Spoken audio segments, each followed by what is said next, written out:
ভাবতে পারো এমন একটা জায়গা আছে কলকাতায় যেখানে হাজার হাজার চিঠি এসে পৌঁছেছে, কিন্তু কোনোদিন তাদের গন্তব্যে পৌঁছায়নি। এই জায়গাটা হলো কলকাতার জেনারেল পোস্ট অফিস। ব্রিটিশ আমল থেকে এখানে এমন অনেক চিঠি জমা পড়ত যেগুলো ঠিকানা ভুল ছিল বা যার প্রাপককে খুঁজে পাওয়া যেত না। এই চিঠিগুলোকে বলা হতো ডেড লেটার্স। কিন্তু জানো কেন এই চিঠিগুলো কোনোদিন পৌঁছাতে পারত না?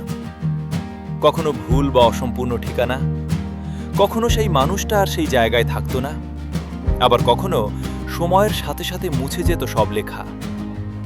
আর কিছু চিঠি যার জন্য লেখা হয়েছিল সে মানুষটাই আর বেঁচে থাকতো না। ভাবো তো, কত ভালোবাসা, কত না বলা কথা, কত শেষ বিদায় আজও হয়তো লুকিয়ে আছে সেই চিঠিগুলোর ভেতরে। তাই বলা হয় এই জায়গাটা শুধু একটা পোস্ট অফিস নয়, এটা যেন হাজার না পাওয়া গল্পের এক নীরব সংগ্রহশালা।